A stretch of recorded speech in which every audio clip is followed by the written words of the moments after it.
Welcome to Bad Ideas, the show where we look at misfires, mistakes, and miscalculations from all throughout history. I'm Tony Southcott. And I'm Albert Berg, and today's episode is brought to you by our featured patron, Globula. Thanks, Globs. Thanks, Globula. Tony has the bad idea for us for this week. Tony, what are we talking about? We're going to be talking about the Swedish ship, the Vasa. Okay.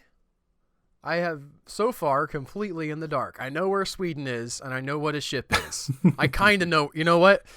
I'm Googling where Sweden is, and I know what a ship is. It's like, are you sure? But no, anyway. It's not the one down in the middle of Europe. You were thinking of Switzerland, weren't you? Again, Tony. Not the first time I've made that mistake. Check off my dumb American card. In 1628, the Swedish king Gustavus Adolphus wanted to build ships that would exert his supremacy in the Baltic Sea. The commissioned ship, the Vasa, was to be the crown of his fleet, a flagship that stood 172 feet tall, 200 feet long. It had dual decks for cannons and a shallow hold below. Beneath all this, to help stabilize the ship, was a ballast area filled with stones, 120 tons worth of stones to be precise. That'll be very important later. And for people who are not super up on the whole ship thing, ballast is stuff you put at the bottom so that the ship stays pointing up, because there's a lot of stuff on top and it's kind of like having a cork with a weight on the bottom. So it stays pointing the right direction. You're changing the center of gravity so that it stays upright. There are a couple ways to do this. Generally, you want to add ballast, and also the wider you make it, the more the center of balance can kind of shift around. You just don't want it too tall, otherwise you get like rolling effects. Ornate carvings lined the entire ship from the bow to the rudder. Beautiful gold lions adorn the back of this as a symbol of King Adolphus's house. Around 500 total sculptures adorn the hull. It's honestly one of the most beautiful pieces of craftsmanship I have ever seen. Oh, so there's pictures or paintings, or it still survives? I don't want to spoil the end. I'm just curious. The entire thing is actually in a really cool museum in Sweden. Okay. So we'll get to that. How it gets later. There, I'm interested to find out. This all came at a pretty penny as well, costing about 5% of the entire GDP of Sweden. As a rough comparison, if the US were to spend 5% of its current GDP, you would be looking at just shy of $1 trillion. So 5% of everything that was made in the entirety of Sweden went into this ship. That's some legit spending right there. Of course, back in the day, there wasn't as much GDP from any country, but... Yeah, there wasn't near as much industry happening, and this is sort of new for countries to be putting this much into, like, select ships and so on. The Vasa left the harbor, fired a salute from all 64 of its cannons, and went gently into the sea. It was a calm day with gentle winds and clear skies. Then a sudden gust of wind caught the ship, and its fate was sealed. The giant ship took on water from the open cannon ports and sunk in about 5 minutes. I hate to see that. Boy.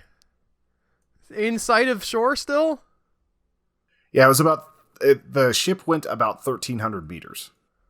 Oh boy. So, like, it's competing with the Spruce Goose for shortest voyage of a failed vessel. Yeah, and we're going to get into the actual sinking later, but I want to cover some of the background of this ship. Okay. Sweden during the 17th century started out as a small, poor, and sparsely populated nation and became a political powerhouse in just a few decades.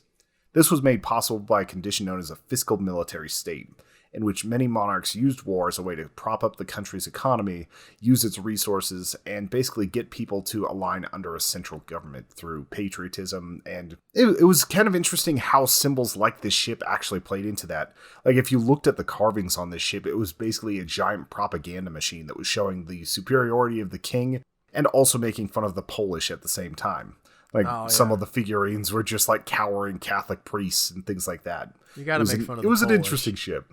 Yes. Well, that's the main country that they're at war with at this time. And for those of you who are similarly geographically challenged like me, the reason they need a ship is because Poland doesn't touch Sweden anywhere. It's across the Baltic Sea, as Tony already mentioned. That's the area in contention. This war-powered growth was overseen by King Adolphus, the one who had commissioned these ships. For over a decade, he had been an incredibly successful military leader and was well-loved in his nation. He's considered to be one of the most successful rulers of his era. He was a Protestant king fighting to take territory from the Catholics after the Reformation. And to make sure that Catholic nations would not spread, he wanted to enforce his will. Also, he was trying to make sure that they didn't lose cities like Copenhagen and Zealand because those controlled the main routes to and from the Baltic Sea. So he was trying to protect his trade interests as well as take over that territory. Most naval affairs at the time were handled between single gunships and the ships that they escorted. The common practice was to inflict damage, but to take the ships through boarding and skirmishing. Adolphus saw the potential, however, in turning ships into full gun platforms. He ordered 5 massive ships built, the first of which would be the Vasa. These 2-gun decked ships, so you had 2 full stories of guns, and about 64 guns pointing out of the ship, would be used to strafe alongside other ships and blow them to sinking wrecks in a matter of minutes. And also, they were a little bit non-traditional in the fact that they had a curve to the ship, and instead of just being straight back and forth with their cannons, the cannons could aim in a very large degree of directions because of the curve of the ship. So it wasn't just a strafe thing. They could actually hit things that were moderately in front of them or to the sides. It was much more of a destruction ship than a boarding ship. I want to be sure I understand the situation here. So essentially what Sweden is doing is government-sanctioned piracy? A little bit, yeah. Like they're fighting militarily, but they're also like, man, if we just happen to run across some Polish ships that are full of some sweet merch, we're gonna just take that for ourselves. Sweden, yeah, except a lot of these were just meant to destroy the ships instead of board them like that. Oh, okay.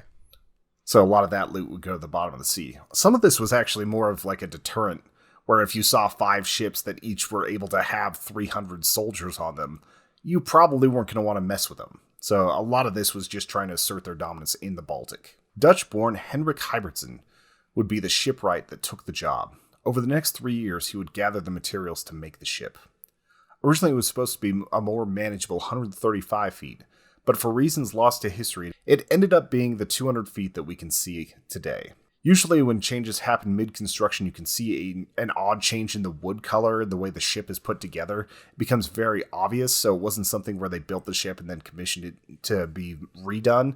They ended up just stretching it to 200 feet, and we're not exactly sure why those changes happened, but that would end up being part of the issue with this ship. You gotta know some of the Swedish people, kind of on the underling side were like, King compensating for something. That ship started out 135. It's getting longer every day. It's going to be 200 feet before we're done. During the building process in 1628, the ship was tested for seaworthiness by having dozens of crew members run back and forth to try and shift the ship from side to side. Think Pirates of the Caribbean when they were trying to flip the ship. I believe in the second or the third movie where they're trying to flip to the other side. And this is actually a way that they would test ships. They just have people run back and forth, back and forth, back and forth. A good ship could take a lot of this. The Vice Admiral actually stopped them after only 3 traverses of the crew. And they had to stop, seeing that it was completely not seaworthy yet. Ultimately, though, the king had been sending repeated letters demanding the ship be finished and put to sea. The pressure was on the shipwrights, and they had to finish their task. The shipwrights, as well as some of the military leaders, were getting threats because they wanted to see this ship done so much faster. And it also took a little bit longer because the Swedes had never built a ship like this. It was based off of several French designs, and the French had taken the time to actually test out these ships, figure out what was needed, and bring them into their military. The Swedes did not have that luxury to do the testing to figure out exactly how seafaring vessels worked, and it would be another century or so before people actually had ways of calculating what was necessary to keep a ship buoyant. So you essentially have the pointy-haired boss from Dilbert in charge of this project. Like, get it done, boys! And they're like, but it might sink. And they're like, faster, faster! Okay. I don't want to get fired and maybe killed. Except for the fact that the pointy-haired boss was also a warlord. Yes, with more power. Pointier-haired boss.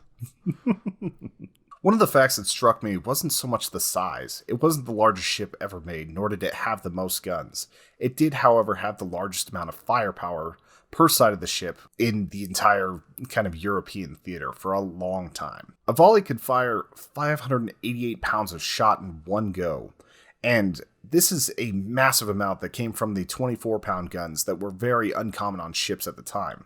So this was a giant floating gun battery that had so much power. For comparison, the USS Constitution, built 169 years later, could fire about the same amount of shot, but was 700 tons heavier and 100 feet longer. Maybe, just maybe, the weight and width helped. So they're already having problems with stability, and you're saying that, assuming that this doesn't sink right away, which we sadly already know that it does, if it fires all these guns at the same time, is it even going to stay upright? I was kind of wondering, like, you'd almost have to coordinate both sides at the same time just so it wouldn't rock. Because if you're firing 32 cannons out of one side, that's going to be a lot of force being, like, put on this ship. Especially if it's taking, like, evasive maneuvers and turning and things like that. It's just so much force coming out of it at one time. It's a cool idea for a gun battery that's that powerful, but it just ultimately wasn't well executed. It's also really interesting to think about this time in history when people are like, let's build a giant boat. And then they're like, how do we do that and not die? And you just have to try some stuff for a while. I mean, now we have modeling and, like, understand buoyancy to a much greater degree. I mean, I think they understood the math of buoyancy, but you know what I'm saying. The science of what was going to go into this was essentially being invented as they were building it. Yeah, it's like they understood a little bit about how buoyancy worked. They knew they needed their ballast. They knew they needed a lot of different things. But to make it so tall that it would be harder board, among other things, they just didn't account for how top heavy it was going to be. If you were to look deeper into some of the weird construction things in this, there were also some other things that led to balance issues, such as a Swedish foot being 12 inches and an Amsterdam foot being 11 inches, and people working on the same boat using different measuring systems led to some really weird balance issues on top of it. Wow. So think about, like, the way NASA ended up using meters on one hand, and then, like, I think it was Lockheed Martin was using feet on the other. So it could just cause some issues whenever you're not using the same form of measurement. On August 10th, 1628, the Vasa would take its maiden voyage. It was dragged to deeper water by its anchor until the sails were unfurled and a gentle wind carried it forward. The gaudy colors of red and blue, as well as the sheer size and power of the ship, must have inspired awe in the hundreds of people aboard and those watching from the shore. After a massive blast from its 24-pound cannons, the ship was off from Stockholm. Thousands watched, and the crowd included emissaries from other nations who would bear witness to the power of Sweden. After about 1,300 meters total travel, a gust of wind filled the Vasa's sails and pulled it hard to port. The sheets were cast off and the ship righted itself. Another gust blasted the port side of the ship, and this time it pitched hard enough that the open cannon ports started to flood. It just tipped a little bit too far and they started taking on water because nobody had closed the cannon ports yet. The bottom hold quickly filled with water and the ship lost its ability to right itself. In a matter of minutes, the warship sunk 100 feet to the bottom of the harbor. It was only 390 feet from shore. People grabbed anything that floated, but in the incredibly quick sinking, more than 30 people perished with the ship. Oh, man. As was tradition on maiden voyages, sailors brought many of their families along and dropped them off at a port city not far from the embark point.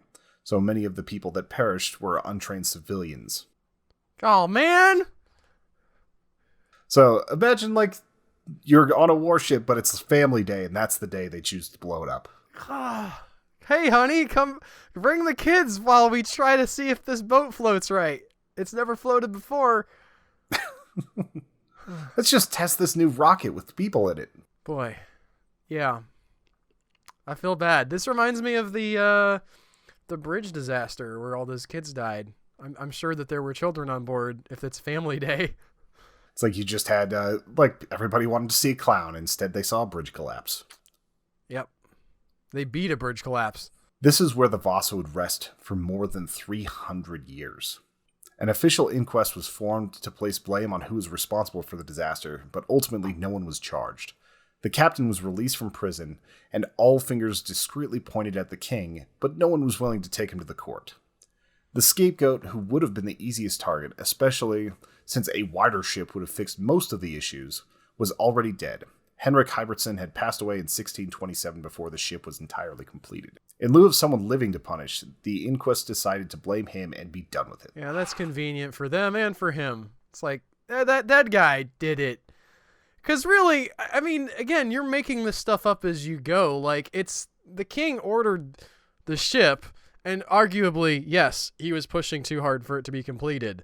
That is definitely a mistake. But there's no guarantee that it would have worked if they'd waited another 6 months or something. Yeah, it's like, even if they would have tested it, what are you going to do? Like, pull the ship apart and make it wider? Are you going to add more ballast? Are you going to get rid of a gun deck? Like, there's only so much that you could actually do with this ship. It might have just been a giant floating piece of, like, ornate uselessness. Right. You end up in that sunk cost fallacy thing where you're like, I did just spend 5% of my GDP on this, so cross your fingers and hope for the best, I guess. I didn't know that back then they could actually raise ships like this. There were several recovery efforts where they tried to get enough ropes onto it and pull it out and try to recover what they could, but they weren't able to actually drag the hull up because it was so stuck in the mud. One of the interesting things I found is that they used diving bells to bring people down and recover the cannons, because the cannons at this time were worth so much. Like, a lot of military ships would be outlasted by their cannons by like 4 or 5 generations. A ship would last about 10, 15 years, maybe 20 if it's lucky. A cannon could easily last 100. So these ships never really had their cannons permanently installed. They were just kind of leasing them. So using a diving bell and a rope, they basically had an upturned bucket, a person inside of it, and a hook so that they could go down, feel around in the dark, grab the cannon, and pull it back up. And they were able to recover, I think it was more than 50 of the total cannons from this ship using that method. It's got to be so frustrating because you have just spent all of this money and had it immediately sink, and you're looking at it like, it's right there. It's like 300 feet away. Yeah, it's 300 feet offshore and 100 feet deep. It's not the most difficult recovery operation ever. Yeah. We can do this, right, guys? You're probably sending people in diving bells down and, like, maybe trying to wrap some ropes around the masts or whatever, pass something under there. It's just so close. Especially because, like, that sort of wood would be incredibly valuable, because it's hard to find shipbuilding wood. Like, that's one of the things that's kind of rare to find, very long, straight, strong pieces of wood that work for ships. It's part of the reason why they were so incredibly expensive. I didn't even think about that. So many things to know, Tony. This ship would rest and at times be forgotten to history as far as where the actual location was. And in the early 1950s, an amateur archaeologist named Anders Franzen reasoned that the cold waters of the Baltic kept out most of the worms and clams that deteriorated wood at sea. He had heard about the Vasa and wanted to see if it was something he could possibly find. After several years of looking, he used a probe that found a wooden structure. After that, the Swedish military and other parties would work together to salvage all they could. The method that was chosen dug 6 tunnels underneath the ship using a type of power sprayer. This was extremely dangerous work with 0 visibility conditions, and it took more than 1,300 dives to finish these 6 tunnels. Using a pontoon and steel cable system, they dragged the ship from the seafloor. It saw the surface for the first time in 333 years. What was kind of cool about this is that they are actually able to pump the water out of it, and the ship itself floated on its own keel all the way back to its eventual resting place. So it actually got to sail again. That is not really really neat. sail. Well, it more got dragged, but it was got able to float float back on its own power. Yeah. That's cool. And I wonder. I doubt you have this information, but it makes me wonder, how much did it cost to recover this versus, I mean, not as a percentage of GDP, obviously, because hopefully they didn't spend 5% of GDP, but, you know, the economy is doing pretty good comparatively to the 1600s. How much did it cost to get it back compared to what they would have originally spent on it? Considering the military was involved, as well as a lot of different aspects of the government and private industry, I'm guessing it was not cheap. I did not see the entire cost. And part of that is because it took almost 30 years to get this thing fully preserved and back. And I'm going to get into some of that in a minute. Oh, man. So they spent 30 years uncovering this thing that they spent, 10 or 15 years to build? It only took 3 years to build it. Oh, just let it be, man. It's like we have to recover this symbol of our nation's shame. Yes. It did take several years to get it uncovered and everything, but the preservation is what took about 30 years because of the way the wood was. And essentially, it would have cracked and dried out very, very quickly if they didn't use the right types of sealants. And when they built this museum, they basically turned it into a place for this to completely preserve the ship. So they ended up spraying all sorts of a different type of glycol into it. And have you Googled what this ship looked like yet? No, I didn't want spoilers. I can do that now, though. I know that it sank, so I'm guessing. Oh, there's Vasa Fitness gym near me. Hold on, that's probably not. Yeah, okay, images. Oh, this is delightful. This is like straight out of the Pirates of the Caribbean. Yeah, it's a beautiful ship. And for them to be able to have almost all of the original hull and decorations intact, like 95% of the ship was fully intact. And they were able to pull this out, get it set back up. It doesn't have the masts and the sails or anything like that anymore, but it does have like the hull of this incredibly beautiful ship. And after the 30 years of like getting it set, getting it preserved and all that, they built a museum around where the ship was pulled up. And it's now one of the most visited museums in Europe. There's been over 35 million visitors since opening. And it's one of those things that I really want to do and go, like, it's on my bucket list now because I would love to see that ship in person. Do you get to go on it? I don't think you get to go on it. They have several rooms where they recreated what it's like to be in different cabins and things. So you just like open a door and it's like you're in the captain's cabin and all that. But I think they don't want a bunch of people walking on it after they've done so much to preserve it. Understandable. I assume the answer was no, but I'm looking at pictures and I want the answer to be yes. Yes, I would love to be able to like walk on a ship like that.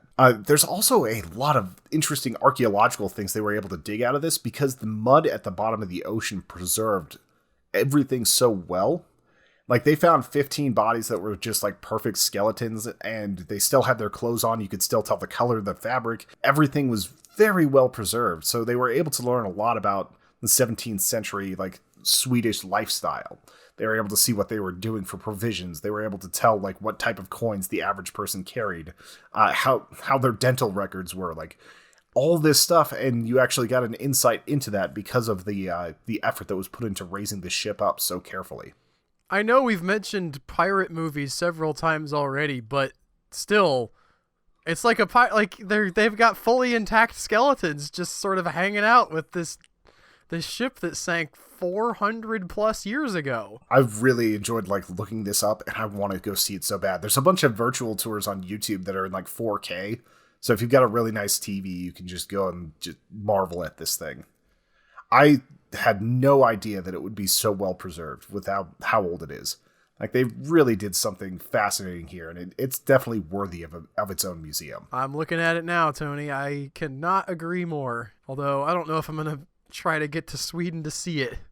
Maybe it's more if I get to that part of Europe, I'm going to go if I'm there, but I'm probably not planning a trip around seeing this ship. It's so like I mean, I can see why you'd want to build this ship, right? I'm looking at it right now.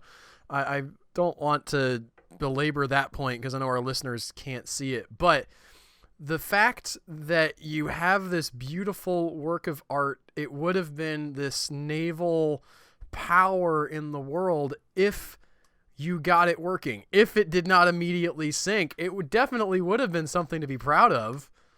Yeah, and something terrifying if it was like coming at you. Yeah. Like, imagine being in a few merchant vessels from Poland and seeing that on the horizon. Because they didn't all look like this. Like ships in the 1600s, a lot of them, are still relatively small. I mean, you do have some bigger stuff on the seas now, but like this level of just massive shipbuilding quality it's something to behold. It really is. The bad idea here is not testing your ship out properly or not listening to your shipwrights whenever they tell you that it's not seaworthy and not giving them enough time to actually test it. This would ultimately cost the lives of 30 people, huge wastes of money. And even though it is a piece of art now that we can all go look at, it's still a terribly bad idea to sink so much into a ship that literally sunk because of a gust of wind. Yeah. And you can see, again, to reference this, you can look at how low down some of these portholes for the cannons would be. It's very easy to imagine this just rocking a little bit and water starting to pop in there. Yep. I don't. And it's like those portholes generally, because of their double-lipped style, can stop water from getting in. But if you have, like, that's 16 portholes on the bottom deck on one side, 16 on the other, it's pretty quick that you could get a lot of water flowing in. I'm not a shipwright, Tony. I don't know that I could have done better. But I don't think I wasn't on this thing. I think that's all I have to say about the Vasa. We would love to hear your comments if you guys want to tweet us at Human Echoes, or just check out our YouTube channel at youtube.com/badideas. You can comment on this episode. Thank you so much for listening. If you really enjoy this, become a patron for as little as $1 a month. You get these episodes early. We will talk to you soon with more bad ideas. Bye, guys.